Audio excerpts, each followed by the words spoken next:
If hungry people had to count on seasonal compassion, the poor would likely starve but for the holidays.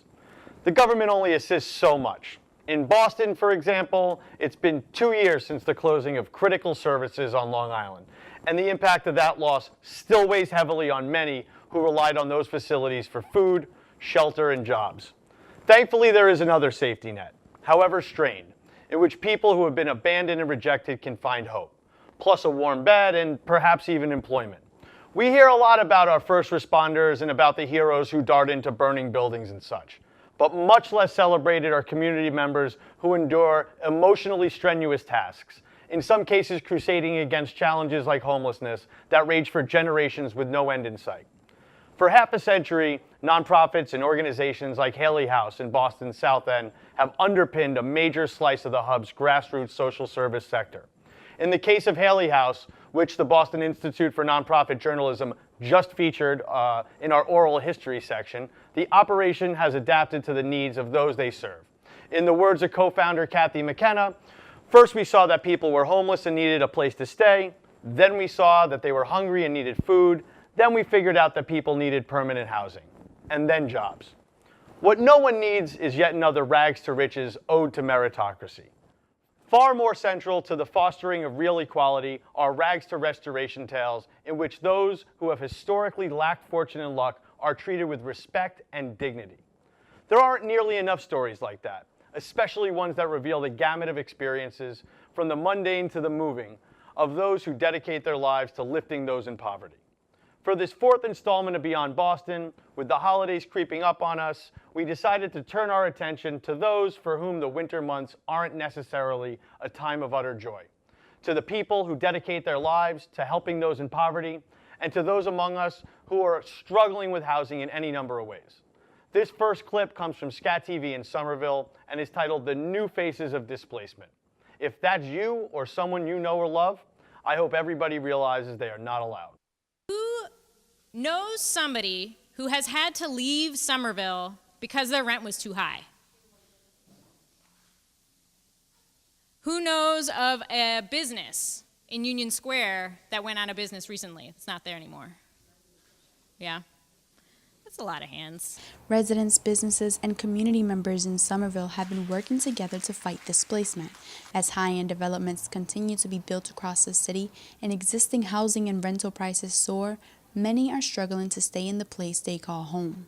We need to be looking at how we do development without displacing our current residents. And there's been a lot of displacement. There's been a lot of people at really every income level, from the very lowest right up through the higher middle income levels, who've been forced out of the city.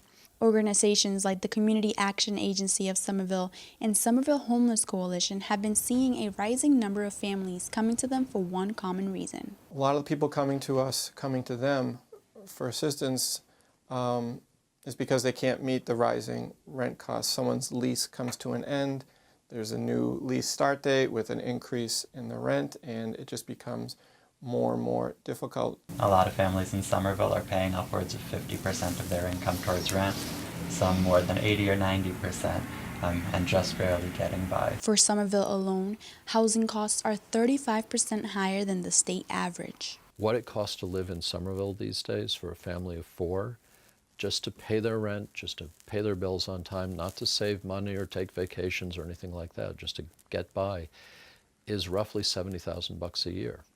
And so if you're making less than that, you're either going into debt or relying on government assistance or the generosity of your neighbors somehow. If you're making just a little bit more than that, you might be doing okay, but you're still economically vulnerable these days. The rising rent costs across the city of Somerville has been an obstacle for many, including the organizations that provide assistance to those who are struggling to make their rent payments every month and in turn are at risk of becoming homeless. We lease about over 40 apartments now throughout the community, and we're a tenant like anybody else. So if we're not able to continue to meet those rising costs, then we will have to give up those apartments. But the ones who really suffer are the people who are living in those apartments, i.e., our clients. Organizations in the city of Somerville work together to keep people off the streets all year round in various ways. We focus on maintaining the housing of people who are at imminent risk of homelessness, so people who are in the eviction process, people who are having their utilities shut off, people who are living in apartments with bad conditions, or people who have had a significant loss of income and need help. Across the city in Davis Square, Somerville Homeless Coalition provides adult and family shelters as well as healthy food options for families in need. The organization also has 3 caseworkers who work with homeless families and individuals in the Somerville and Arlington areas. One important aspect of preventing homelessness in the city is educating tenants of their rights. A lot of people have rents that are landlords who are trying to increase the rents or are trying to evict them because they're planning on selling.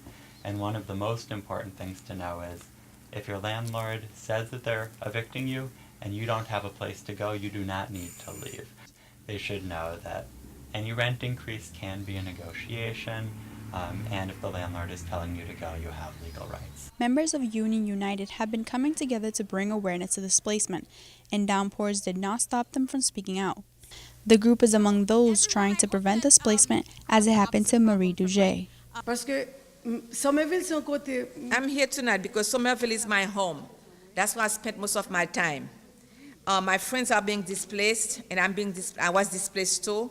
I didn't want to leave Somerville, and I hope that every day I can come back.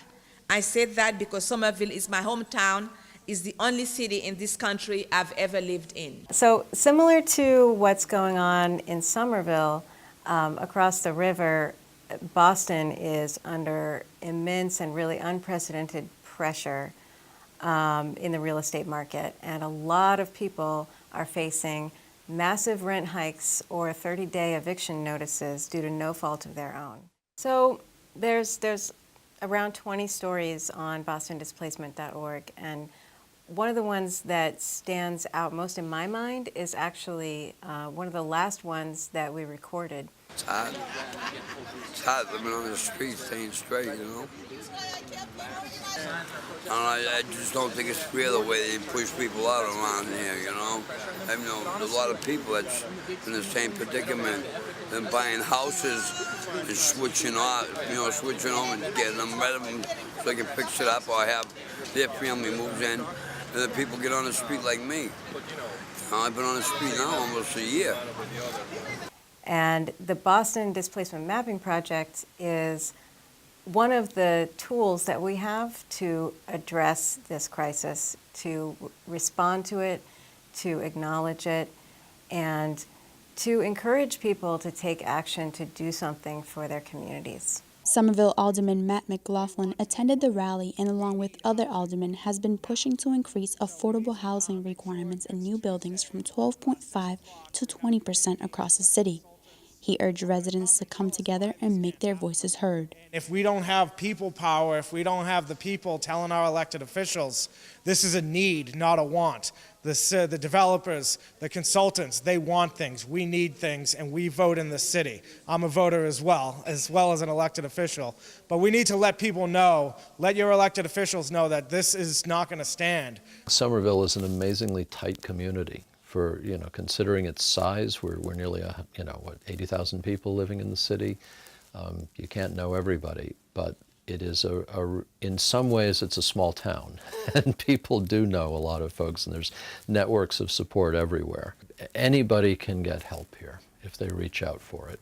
And we certainly, CAS will welcome anybody who walks in the door. I know virtually every agency in the city will do that. So I'd say we're really lucky in that regard. For Somerville Neighborhood News, I'm Jeanette Origel. Our next guest is a media maker and a change agent. James Shearer is the co-founder of Spare Change News and is currently the president of the Homeless Empowerment Project's board of directors. He's also one of the key subjects of a new documentary project called Voices of Homeless, which is slotted for CCTV in Cambridge in December. It's a series of vignettes from Boston's homeless and formerly homeless population, and we're lucky enough to have a preview of it right here for you.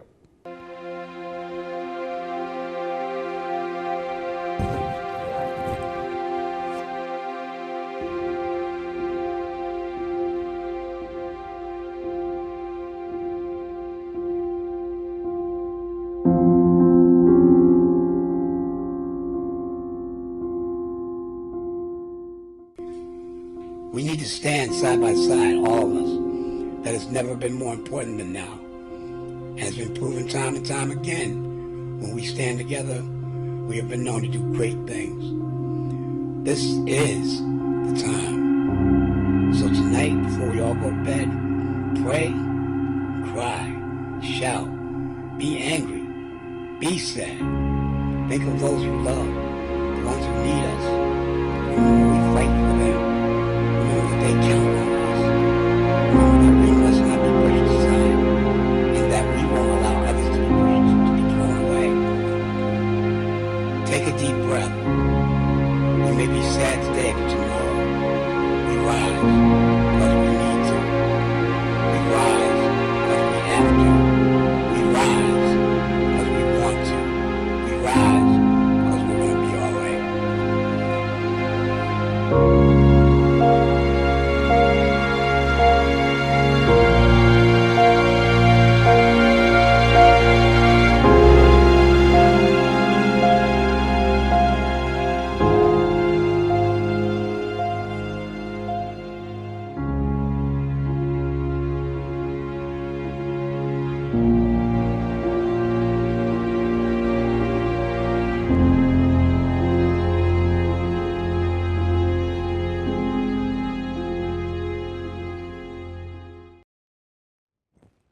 Powerful stuff.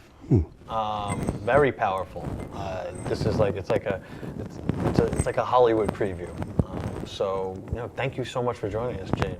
Thank you for having me, Chris. It's good to be here. So I want to talk about the new project. That's really why we're here. But I don't want people to think, those who aren't familiar with you, this isn't exactly your first time out. So can you just tell us about your involvement with Spare Change from the get-go, and why that's important, why you see media as kind of the vehicle to take the cause forward?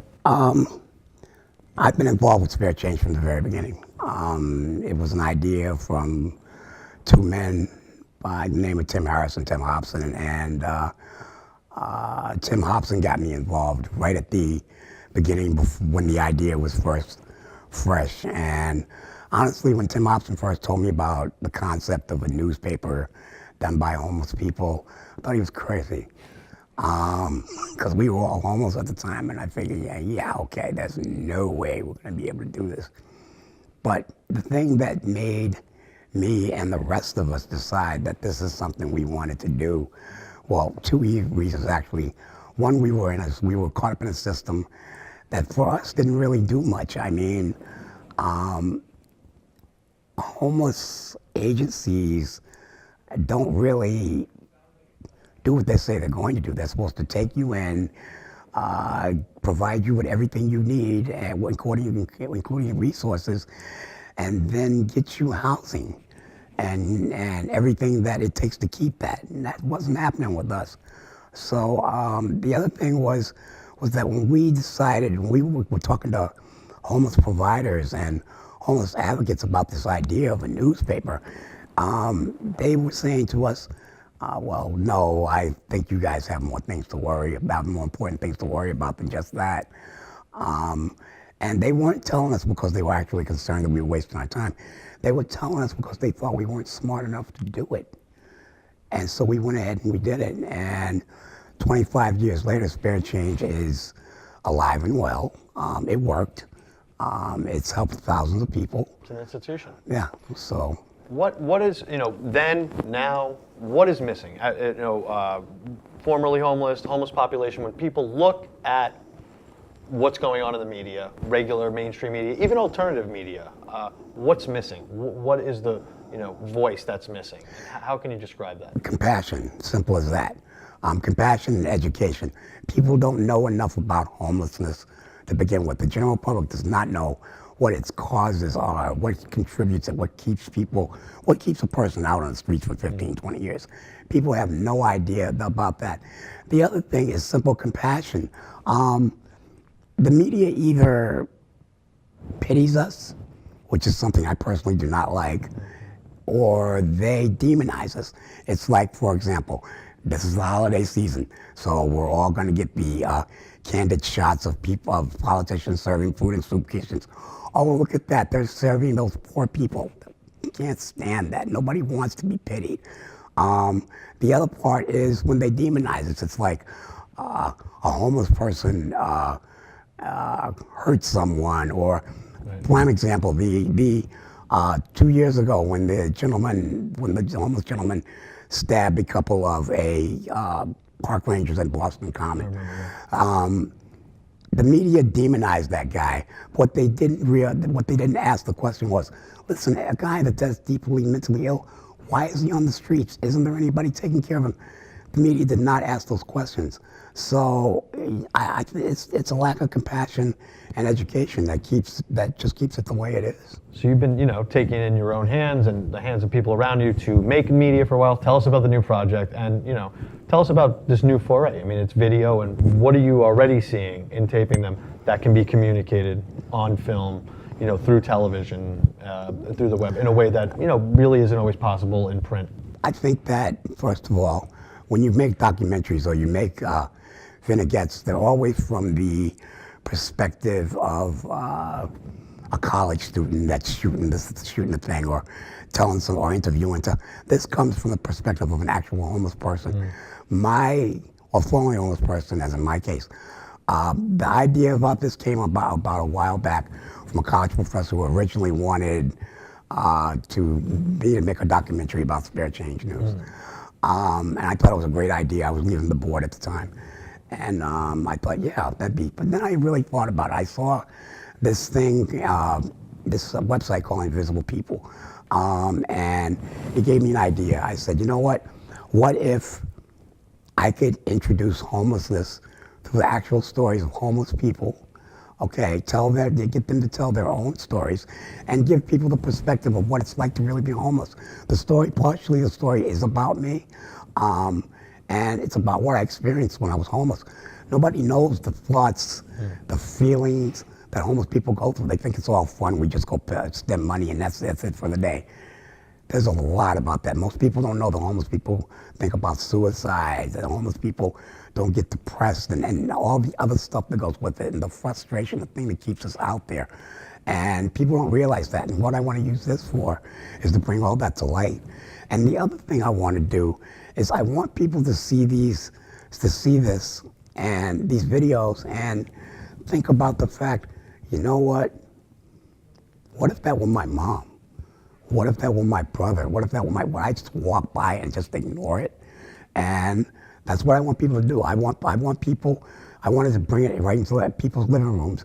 Someone once said when I started to make this, this is going to make people uncomfortable. Good. So it's coming in installments, CCTV, and we're going to obviously be playing on Beyond Boston this segment. How is it going to be parsed? How are you breaking it down? What are the different, how are you going to serve it? Right now we're just thinking about putting it on like Facebook, things like that. We haven't really got the whole ball of wax plan, but I think it's going to be pretty powerful. I think it's going to be pretty good. Great. Well, we're definitely going to be pushing it, and we're looking forward to it. Thanks a lot for coming out. No problem. Appreciate it. Always no a pleasure. problem. Before I forget, I want to thank Brookline Interactive Group for hosting and producing this episode of Beyond Boston. While the common perception is that Brookline is a place of significant privilege, and that's true in many cases, the city also faces many of the same social issues that impact individuals and families in the neighboring hub. Here's a segment from a big member about a local food pantry that gave out 500 turkeys and Thanksgiving dinners to 500 local households in need this year. I'm Marcia Holly reporting for BIG, and we're here at the Brookline Food Pantry for the pickup of the Thanksgiving bags. 500 households are going to go home with a turkey, a pie, and a bag of produce and a bag of dry goods. Empty bags are going to go around the loop and be filled up with the fresh produce, the canned goods, stuffing, pie, everything else. And finished bags will go here. And 150 bags will go to the separate Brookline Food Pantry, the second location. 350 will stay here and be picked up by families tomorrow. We have the highest single family home price in the state of Massachusetts. And yet here in our town, we still have many people in need. Our town, according to a recent study by Brookline Community Foundation, there's 13% of our town is living at the poverty level. And those are the people we're feeding. Living in Brookline is so expensive that the poverty line is actually quite high with the amount that people pay in rent here. You actually have to make over $60,000 a year to be above the poverty line. And I'll tell you, the kids over in a lot of the developments that we work in, the kids want to help. They don't want free food. They ask, can I do something for the food? Can I cut open boxes? Can I stock shelves? Even from the age of 5, they know there's an issue that they don't want to just be given a handout. I help because I'm a Brookline resident and I want all of the Brookline residents to have a wonderful Thanksgiving. You know, it's really a time where so many people come together at the same time, and we're on this big mission to make Thanksgiving special for families. We try to make everyone know that they're welcome and that we're really here to be an exchange of goodwill. You raise your hand in school, you need help. It feels good to get help. It also feels good to give help. So we just say there's no shame in coming to us. And we wanted to talk to a couple of the recipients of the turkey bags to see how they felt about the Brookline Food Pantry. And nobody, understandably, wanted to be on camera. And yet it's also apparent that everybody is grateful for the work that goes into this, for the capability to get this food. And there was one woman who let us interview her, and this is what she had to say. Hi, America. God bless America. I love you, America. Thank you very much, America. Sure. Okay, perfect.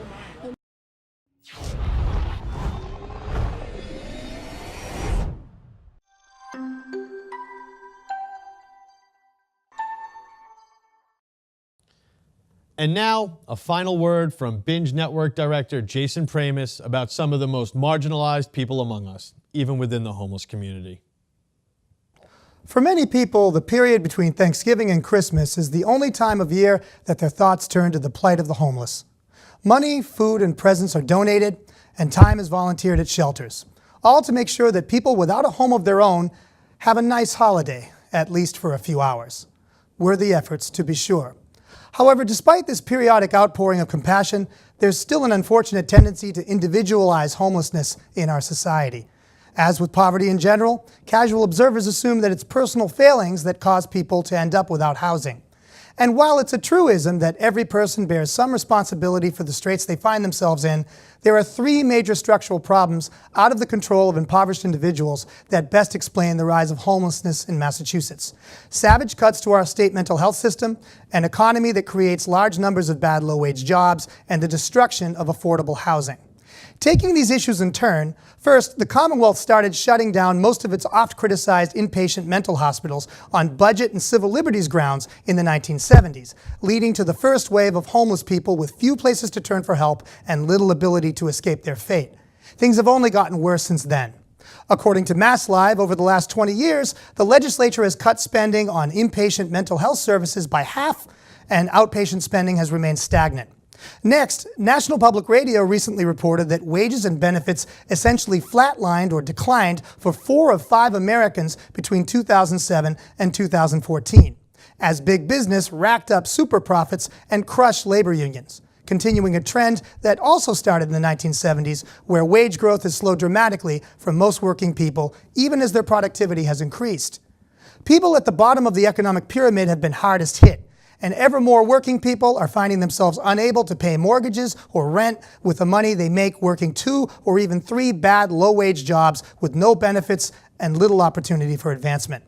Finally, there's the acute problem of skyrocketing housing costs here in the Bay State, especially in the hot Metro Boston real estate market where either buying or renting has become terribly difficult for poor folks. The situation began when rent control, which limited landlords' ability to raise people's rents in a number of cities in Massachusetts, was torpedoed in 1994 with a state referendum backed by the real estate industry. When rent control ended in 1995, landlords immediately started jacking rents far beyond many tenants' ability to pay, and housing developers started building luxury apartments and condos at a far higher rate than desperately needed affordable housing. Building new public housing, once a saving grace to poor families, has been taken pretty much off the table on ideological grounds since the Reagan era. Making matters worse, the devastating subprime mortgage scandal that started in 2007 and caused the Great Recession of 2008 led to nearly 22,000 foreclosure filings in one 9-month period in Massachusetts in 2009, according to the Boston Globe. And there have been thousands more in the years since, a trend which is now accelerating again. The result, as a 2016 report by the National Low-Income Housing Coalition points out, the Commonwealth is short 166,960 affordable housing units for extremely low-income households making 30% or less of their area's median income. And the Mass Coalition for the Homeless states that the approximately 3,000 night shelter beds for individuals statewide are usually full or beyond capacity, and that there were 21,135 people in Massachusetts counted as experiencing homelessness during the January-February 2015 head count conducted by the U.S. Department of Housing and Urban Development. Numbers which barely begin to describe the magnitude of the crisis when hundreds of thousands of hardworking Bay State residents are just a couple of paychecks away from penury. So if you really want to help homeless people during the holidays and every day, you should consider joining advocates working to end homelessness.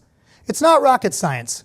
Increasing our state mental health budget, passing living wage laws to make more jobs into decent ones, devoting public funds to build lots of decent affordable housing, and properly taxing the rich and corporations to pay for such needed reforms will go a long way towards stopping the structural poverty forcing people out of their homes, making us a better and more compassionate society in the bargain. For Beyond Boston, I'm Jason Pramas. Happy holidays to you and your families from all of us here on the show.